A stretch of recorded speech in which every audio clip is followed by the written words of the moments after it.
Hi, I'm Ambrish Arora, founding principal of Studio Lotus. I wanted to congratulate A+D on completing a phenomenal 40 years of being in existence.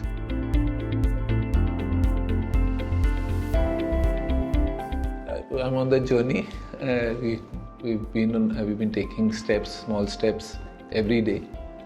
And like I said, just being conscious and aware of the impact every decision has on the larger ecosystem and putting that into practice and bringing it into our lives, not just limiting it to our projects and our clients, but really trying to, as far as we can, consciously live is what we believe, and bring it into a consciousness of the team, of the people around us.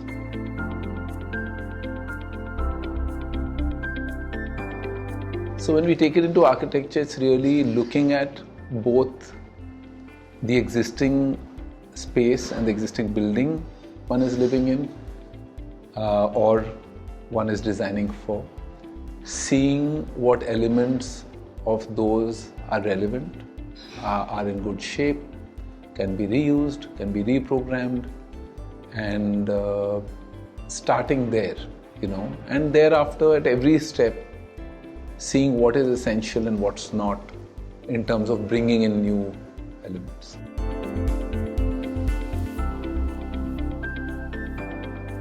So there are several, and they have been circular to different degrees. So there have been the pure adaptive reuse projects, such as the one we did for Khoj.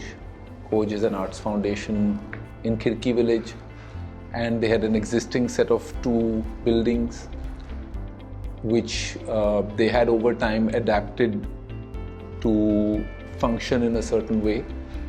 Of course, Khoj's program and their use scaled up, and the programming had become more complex, and the space wasn't being used in the most optimal way possible.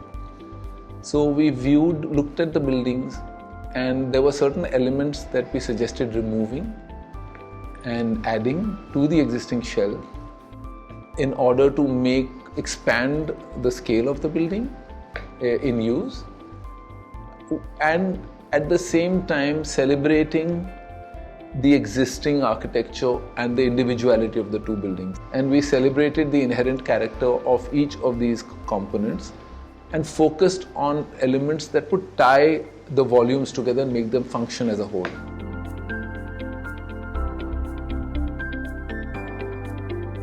Yeah, so the idea is to stay conscious and stay aware of what is the cost, the damage you're causing. When I say that a building life cycle is temporal and not linear, it is at 2 or 3 levels. One is at a purely material level.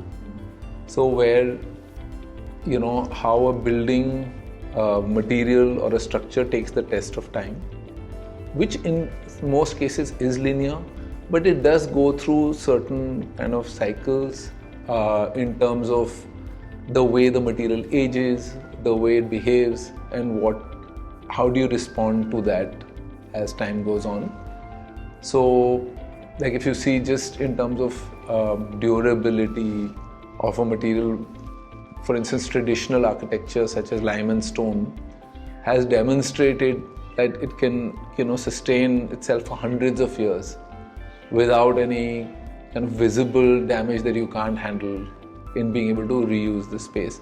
So that I would say is a very obvious material level, but I think in patterns of use, it is about reinventing spaces for changing lifestyles. How people used to live traditionally, what a space might have been designed for, is something that is not, it needn't follow a linear pattern.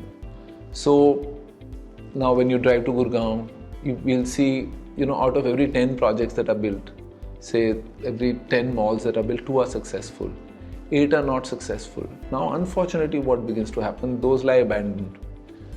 And then when somebody wants to build a school or a hospital or any other office building or a housing thing, then the tendency would be to look at it afresh, bring that structure down, the entire energy that's been and material that's been imported is wasted. And there's not enough thought that goes into adapting, say something. So this idea of adaptive reuse is largely associated with how the West has taken it, where you take a historic building and you preserve it and then you find a use for it, which to my mind is just scratching the surface in a country like India, you know.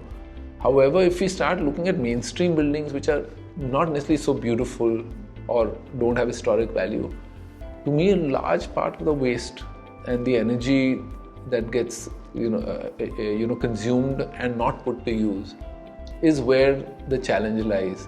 And I think both as developers, as policymakers in the government, as an architect, our responsibility is to address that bit. Is the greenest building is the one that never got built. And the last bit, which I think is really important, is the emotive quality. So when we design buildings, I think that's where beauty or loving a building or a project comes into play.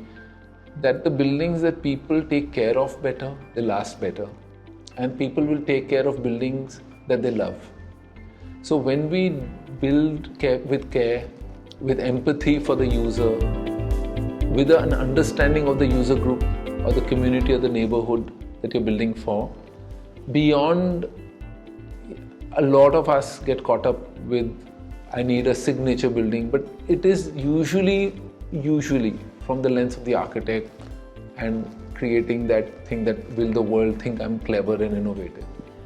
But if we really are addressing the needs of the user group, the identity of the city, the identity of the neighborhood, how it interacts and what it creates for that community, it is quite likely that it will endure. And then that again is a huge part of the circularity and sustainability.